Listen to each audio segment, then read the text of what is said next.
Hello, beautiful souls. I've got my flower crown on today. I told my daughter I dare her to tell me that I am too old to wear a flower crown. Because, man, I've been wanting to wear a flower crown, honestly, all my life. So when they came in style and I wouldn't look like an absolute, complete weirdo for doing so, I decided I'm going to wear flower crowns. And now I have like 3 or 4. And guess what? When we get back from Daughters of the Moon, guess what we doing? Flower crowns. Often I find things that magical people make that I absolutely love. But I am particular. And so, and people will tell you, and if you become my student and you come here, I'm going to work your nerves because I'm picky as fuck. I was just going through a formulation that obviously, one of the people who was helping me put together, and it was like the lemongrass was like huge. And then I noticed one of the things was missing juniper berries. And I'm real picky about shit. As much as I love and appreciate my sisters who always come through for me, in order to run a good business, you want to be consistent with your formulations and the stuff that you're sending out to people. So know that even though we are under the bus, I am, fully checking everything and making sure everything's right for the conference. Hey, Nicole. Hey, Val. Hey, Tina. Who we got here? Antoine, Deborah, Sonia, and Puma, and Charlotte. Hi, sis. I feel like that lady from Romper Room. Do y'all remember the lady from Romper Room?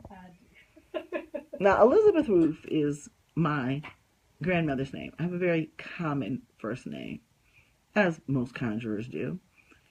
But for the life of me, Shadow, that bitch would never say my name. I can understand if my name was your name. If my name is Vernetta, okay, I'm going to give that to you. But you know what my government name is. It's like Lucy. It's even more common than Lucy. Let's just put it that way. A real common fucking government name. And I would sit there day after day. But even if it was Elizabeth, which is incidentally my daughter's middle name, and I would watch that woman, and she would never, ever, ever, ever, ever say my name. And it made me mad. So, in any case, you all, couple of notes to make. We're going to be in Baltimore next weekend. What does that mean exactly to Big Liz orders? That means when we get back, you get your order. Now, keep in mind, I'm also going to Chicago. And so I don't think, because I haven't done any formal training with Shadow or with Tiffany or anybody to run the website, that anything that's ordered between Wednesday and the following Friday, like, what is that, the 27th, 28th, will be taken care of the first week in November. So order away. Not going to close the shop, but I am going to put up a travel notice. What was the other thing that I was going to talk about? Oh, if you are coming to Daughters of the Moon, we are going to have a special drawing. If you spend $75 at my booth, you automatically will, not automatically, because you are going to have to fill out your raffle ticket. I have hot pink raffle tickets because I love hot pink. You guys are going to fill out a raffle ticket, and for every $75 purchase, you get a raffle, $75. So if you buy $150 worth of stuff, you get 2 raffle tickets. That raffle is, with purchase, no charge, extra, and you will win a $250 gift certificate. So, I think those are pretty good. That's a pretty good ratio, huh? Yeah, you can be on the come up. You can get a reading, a 7-day spell kit. There's all kind of stuff you can do with $250 at BigLizConjure.com because I don't rip people off. So, there you go. That is what's happening for Daughters of the Moon. And you will be given a special code at the conference for the next 2 weeks to save 10% off of the website as well. So, because I believe in hooking up sisters that come to Daughters of the Moon. If you are on the fence about this particular thing, and last time I checked, we had 2 vendor spots left. You should not be a Black woman conjurer and miss this particular convention. when I tell you that I'm talking about like, I don't even know. I'd have to do the math. Like, I did like 30 times the business that I did in 2015. As a result, in 2017, as a result of going to Daughters of the Moon in 2016. Just to show people what you can do, have the exposure of people using your products, and then having them refer you to their friends. That's the biggest and the most important thing, is that you get to build a reputation. So if you are really serious, and I do bring your A game, boo-boo, because I am. I went and looked at a couple vendors' tables, and I think we're not used to vending at these types of things. I am, because I've been doing it for years with the Voodoo store. But for some of us who are just starting out, it was amazing. It was, man, if you were on the fence about this conference, I know that I am the public relations director. I don't have a vested interest in this. We don't make money. Like, everything that they use to try to make the next convention even better. So it's not like, folks are sitting up on stacks of cash with this. It's going to benefit you. Remember that they used to spank you and say it hurts me more than it hurts you? This is going to benefit you more than it benefits the Daughters of the Moon organization. From a spiritual standpoint, I met so many phenomenal women. A lot of them were speakers at the conference. So I'm honored to be a teacher and a speaker this year. And I get to meet Mambo Yansa. Thank you for joining. Look, there are some amazing, very strong witches going to be here. Okay, y'all? Witches, shamans, healers. People have a hard time with this word witch. I have no problem claiming the word witch. Okay? And I love that it exists too. And that's why I got full ass behind it when Mama Omi announced it. They tried to, the Wild Hunt tried to pull it last year and kind of painted her into a corner about white people being there. And, she felt like because it was a public venue, which it wasn't. We were renting a space in a banquet hall that white people had to come. And I'm sorry, white people. No. And it's so funny because I have two neighbors, and I really thought that we were going to be really good friends, I wanted to, hang out. They were in their garage painting dolls, like little demon babies. And I was like, what are you guys doing? And they're like, oh, we're making demon dolls. And I'm like, hey, I'm a witch. And the girl started talking about how she was having all this psychic phenomena. But she had to ask me why we have a Black Witch convention. That's problematic, considering that she's gay and she's married to a woman. Because don't gay people need safe spaces? Don't women need safe spaces? Shit, even men sometimes need safe spaces, especially Black ones.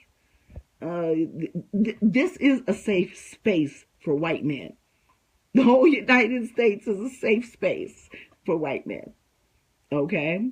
So that's why I don't want to spend the day explaining why I need a Black women's witchcraft conference. I don't want to spend the whole day explaining to them why we do anything that we do, because we can sit there and go, and the person that's sitting across the room from you is going to understand exactly what that means. You remember how your grandmother could hum? And she would just be humming, but it sounded like a gospel song, but you didn't know, because there were no words, but you knew. You knew what she was humming about, what she was asking for, and how strongly she felt about it, just by the way she hummed. And then if you ever go to an old Black church and they pray like that, it is an amazing thing. I don't care if you are a heathen, you ain't a Christian no more, I ain't either. But if you ever had a praying grandmother, you understood the power of the word, and you understood the power of intention. So that should make you a bigger, better, stronger, badass witch. Okay? So, if you are on the fence, because y'all don't know, but I'm going to put on you Saturday night before the ball. I don't know if I should be the last speaker, because I'm going to tell you all of the logical, historical reasons and just factual reasons why you shouldn't worry about Christian guilt when it comes to practicing magic. You can be a Christian witch. Okay? Read about the Witch of Endor. That's just a little bit for you right there. But, you know, you have to understand that things that were taken out of sacred texts to protect the patriarchy. And for a very long time, we have held the power of intuition and most magic. Now, of course, the Catholic popes and high up priests, they was some serious magic working motherfuckers. I'm gonna tell you that right now, because I got some books up in here, symbols of the church and all other kinds of stuff they were doing. Don't get it twisted. I remember my daughter's father was Catholic. My mama never went to church. But when she found out I was dating a Catholic, you would think I was marrying Lucifer. I was just dating dude. You would think he's Catholic. Because Protestants, especially black Protestants, knew about the witchcraft in the Catholic Church. Think about that for a minute. So, anyways, I want you all, I had a customer, I have a client, a student, who lives in the state of Maryland, talking about she thinking about whether or not she gonna go. I'm like, you thinking about it? See, this is the thing I'm gonna tell you all, and to be real honest with you, is that if people don't support things like this, they cease to exist. Okay? And all I know was I'm feeling, It is. And you know, but the thing is we can work and push and push and push and push. And if people don't want to take advantage of it, you know, it's kind of like when I used to be in student government when I was in college many, many moons ago. And they encouraged me, use your budget. Because if you didn't lose your budget, they take those line items from you the next year. Right. You better ask for what you're going to use and you better use it. So you asked for it. Just like people have asked me, man, I can't even tell you how many times people are like, when you doing 101 again? When you doing 102 again? When you doing 103 again? And I put the classes up and crickets. So I'm going to, when I either get back, thank you, I got this at, was I dating Pagan Pride? And I'm going to learn how to make these myself because I love them myself. And I didn't tie it in because I like the ribbon bling blinging like this right here. But in any case, it makes me feel very Freda Kahlo, not Azuli Freda Kahlo. Frida, however you pronounce it, for her, anyway. Yeah, get your shit together. And I'm really kind of disappointed in some of the sisters who told me, oh my God, I'm going this year. And then I'm like, especially ones that went last year and got fed. And then you like, okay, you've had all year to like get your ducats together, buy your airline ticket. What you mean you ain't going? What? What you mean? I had one sister tell me, oh, I just got back from Bermuda or some shit like that. I'm like, okay. You found that more important than your spiritual development. Hey, to each his own. I just know that y'all be hating big time when we get back and we be talking about it and we take pictures. Okay.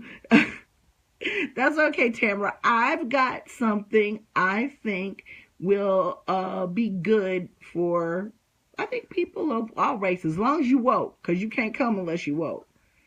No, they wake up when they get there. Well, no, I'm not waking people up when they get there. You know what I'm talking about next summer, right? Because, okay, and I'm just going to announce it. We're going to have a conjure camp out in Central Ohio. All races, all faiths. Bring your mama, bring your daddy, bring your kids, bring everybody.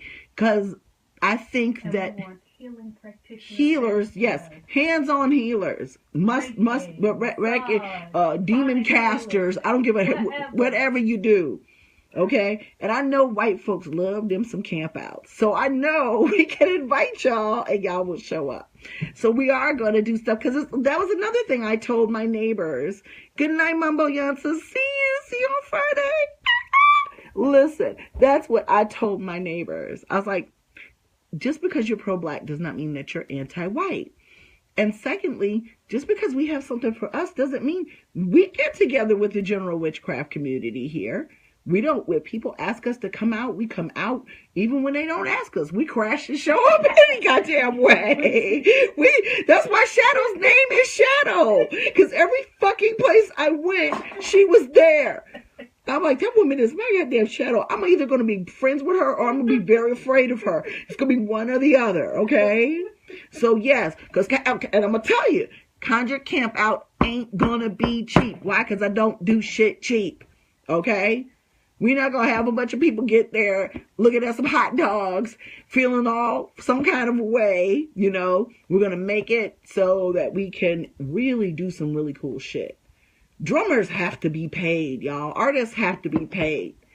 So there's going to be people there that are real, authentic, and they're going to do the damn thing, you know. Whatever I have the spiritual permission to do in public, we going to do. Okay, so you might want to be there, you know, and it's camp out, so fire is most certainly allowed. So think about what this could be like. And clothing's optional. You do your thing. Clothing is optional. I'm gonna keep mine on because, yeah, no. I got a reputation to protect. But it's gonna be everybody, black families, men, women, white families, everybody. That's going to be this summer in Central Ohio. But do not come. I don't care if you're purple. If you ain't woke, don't come. Okay? Don't. Because we might make you feel bad if you say something wrong. We definitely will make you feel bad if you say something wrong. So we are going to do that. Because I think it is important. I think it's important for you to, know the magic of your oppressor, number one. And number two, not to be so closed off in a time where a lot of us are closed off. But I'm going to be real honest. Y'all make it real hard to like you. Make it really hard to be your friend, even when you want to try. So, you know, seriously consider that before you come to the camp out. Because we don't need any apologists, and nobody's going to make you feel bad for being white. If you feel bad for being white, it's not because we did it. There's something that's happened either in your bloodline or some privilege that you do know you have that makes you feel bad when we talk about the things we've been through. You don't have to say not all white people to us or not all men, or we know already.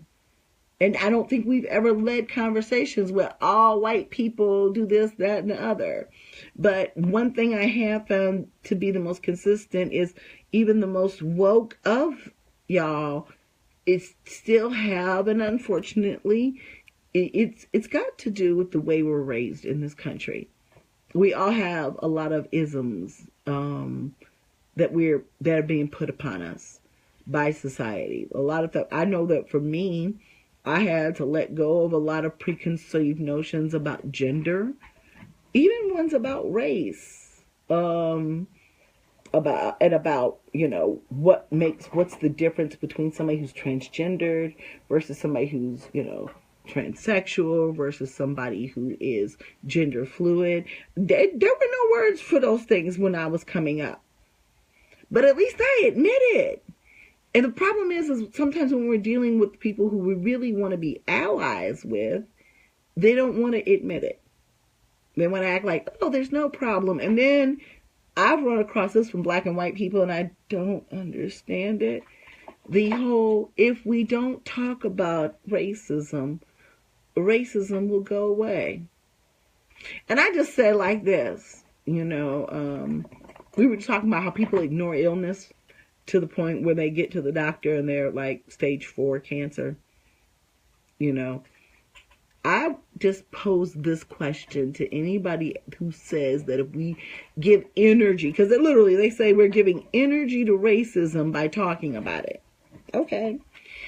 But I want you to show me one time ever when ignoring a serious and very real problem solved it. I'll wait. You know, when ignoring a problem has ever solved one? Mm-mm. So, yeah. How about no?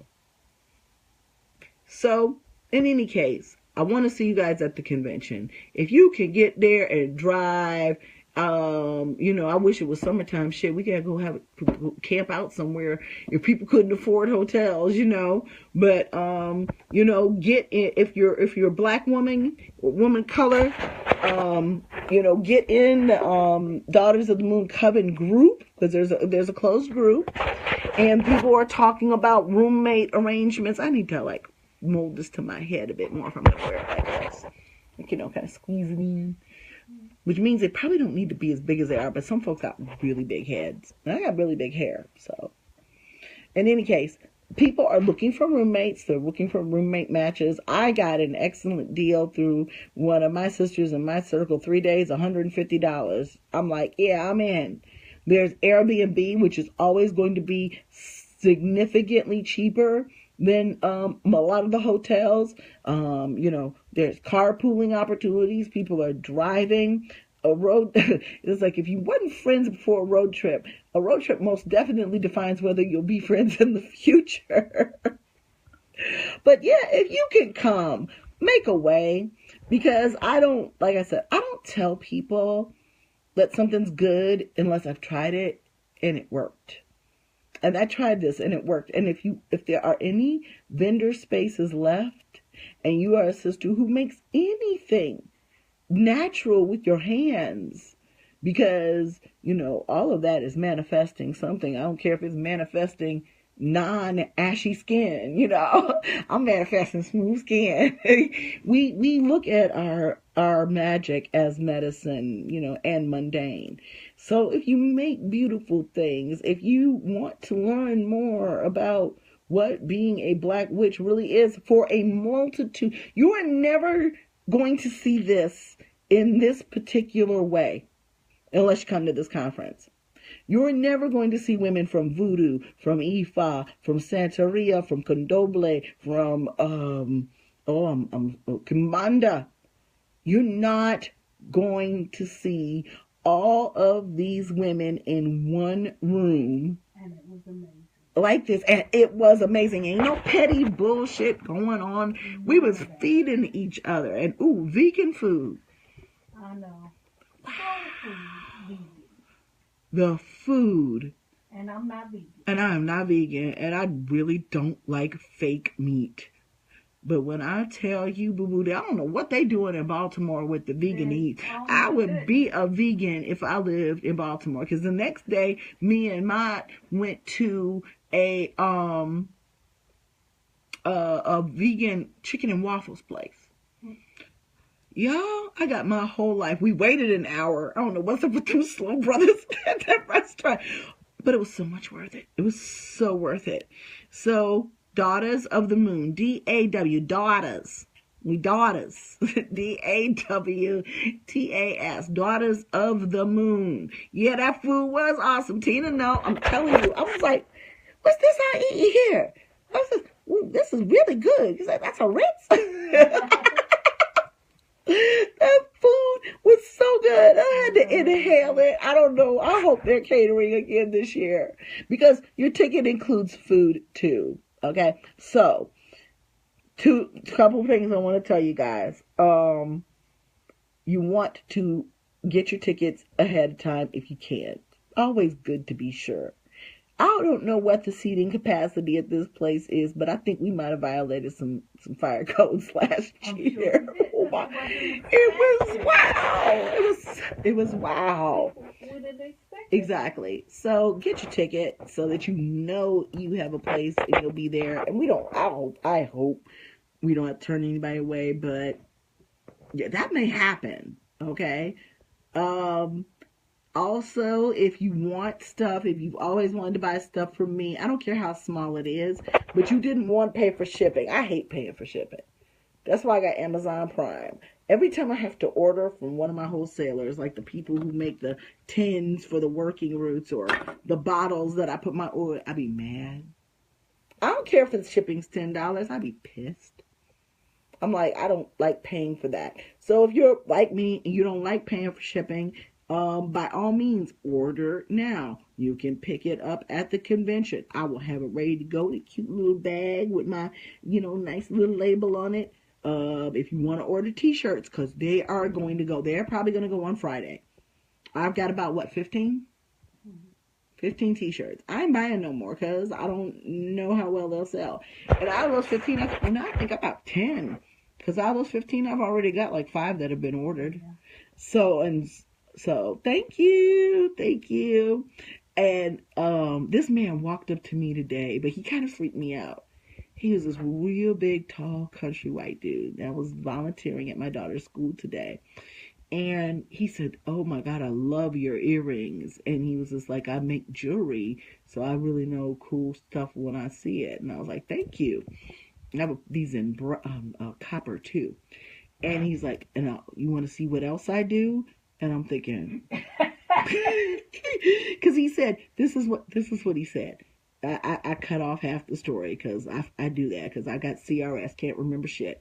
He said to me, "I've had 6 brain tumors in my life, and I have not been able to work. So I design jewelry. And you want to see what else I do?" He's a magician. The one, when he freaked me out, I mean, like, he tore up a card, put it in his pouch. I'm looking dead in his pouch. Ain't no secret compartments. And he pulls out a whole card. 2 of spades. Then he says he has this assistant named Baby. And he even kind of quickly showed me this hand. But then he made a little doll arm, which is freaky. A disembodied doll arm, you know. And he said it was his assistant. But then he made the fucking doll arm disappear.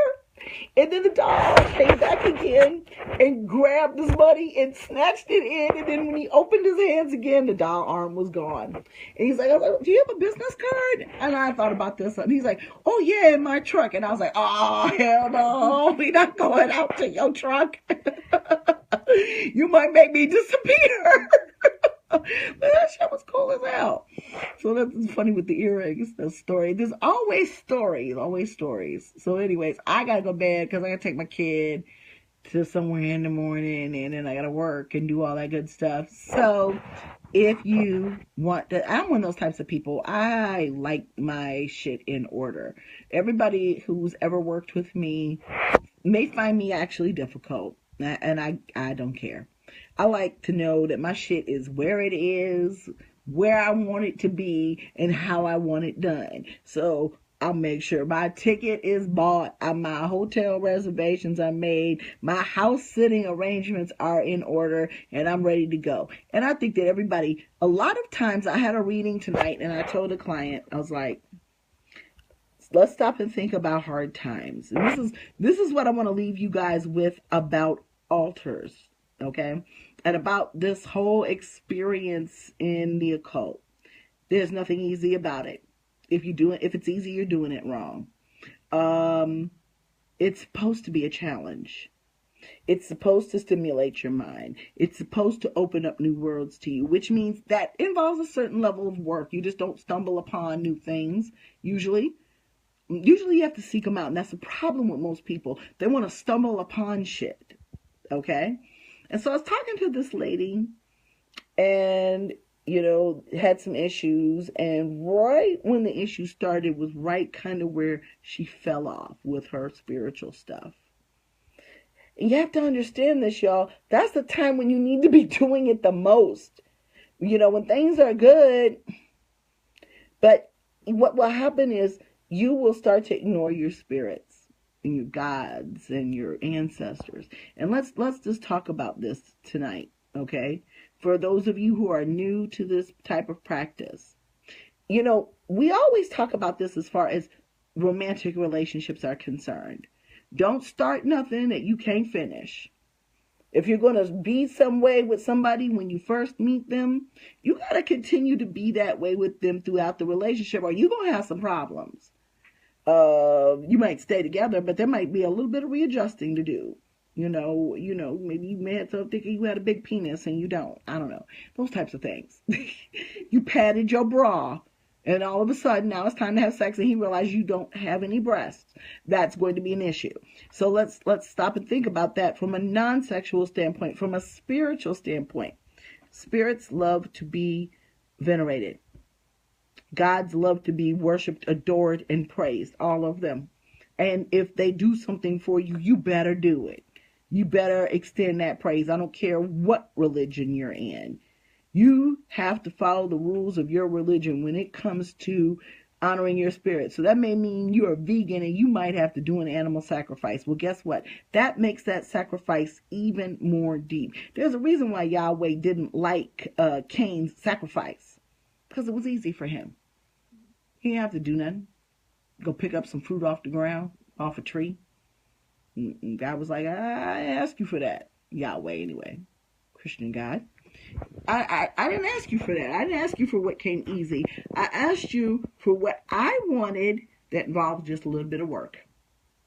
And so understand that most of these traditions, if you have a spiritual leader, if you're doing it correctly, is going to involve work. And you really shouldn't start. That's what we try to tell people. Stop trying to make all these relationships with spirits that you don't know. Now, let's think about this. If somebody came up to you, little kid, and you ain't got no kids, and that kid came up to you and, Mommy, Mommy, Mommy, Mommy, you're going to be irritated, to say the least. If the kid, like, pinches you or pushes you or kicks you, you're going to want to knock that child out.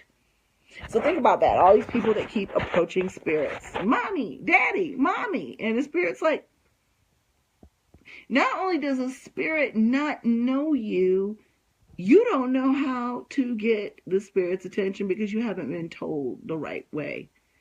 So you think you're talking to somebody and you might be talking to the wall, or you might be irritating somebody who has no relationship with you whatsoever.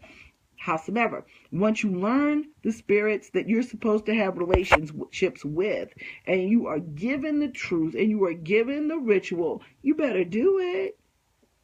Think about all the times you might have done something for somebody and they've had some real short memory. They're going to turn around and they just don't really care that you did anything for them.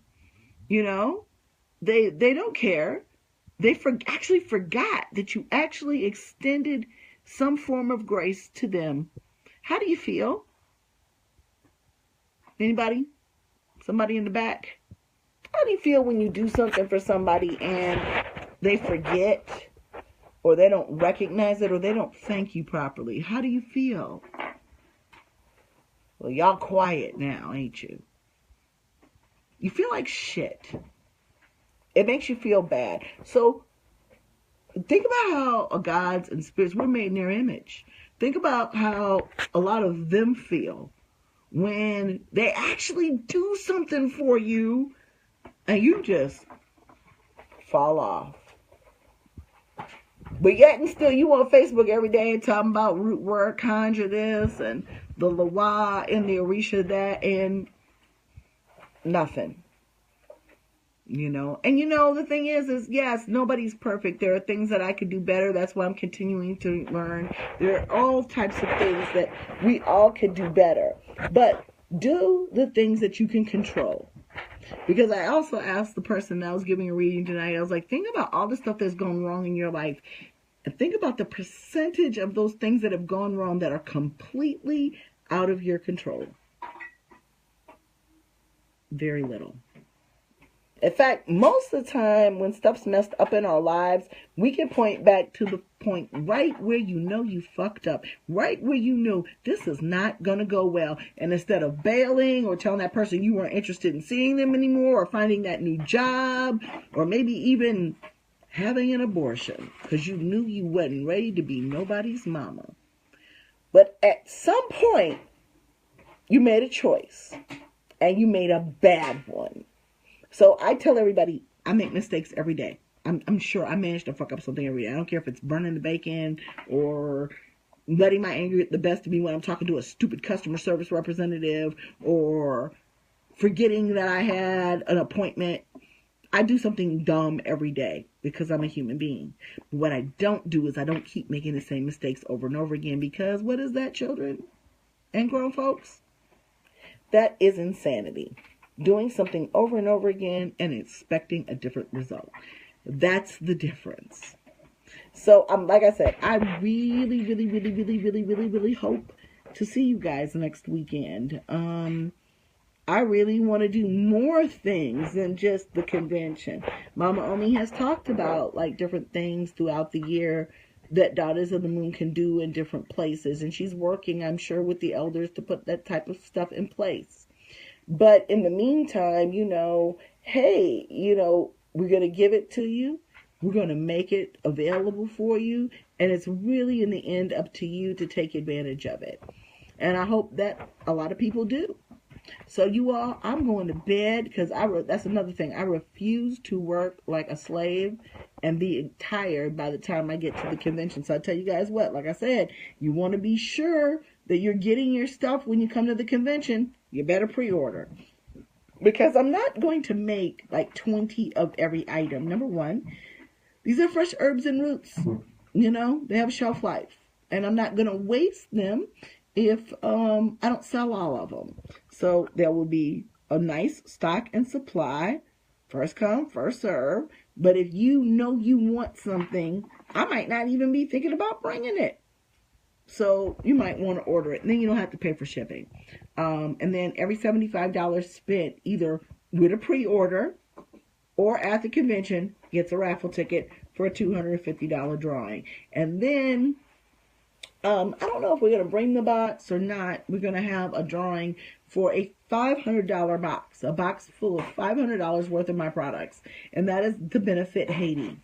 The raffle, they give somebody the $250 gift certificate. That benefits the Daughters of the Moon, however they see fit. If they wanted an education fund, they want to sponsor a student for Root Work 201, we want to put it in the bank next year and let it grow for the deposit on next year's. I don't know. But there's got to be some way I can help repay Mama Omi for all she's done for Black witches in this country and internationally. Because we had somebody there, I believe, from England last year. So, love, peace, and Afro Grease. And like I said, if anybody's interested in helping with the Conjure Camp out in Central Ohio next year, I'm looking for somebody to find all of the surrounding camp out areas near Columbus. Probably about an hour out. I think that would be enough to make it feel like a trip, don't you? Yeah. About an hour away from Columbus. Has to be at least an hour away from Columbus. Start calling around, finding out how much it's going to cost for different permits and everything. You let me know. If that's your thing, that's what you do. If you do that and you find the place where we have the Conjure Camp out, your admission will be free. I pay people that work. All right? Y'all be blessed. Talk to you soon. Bye.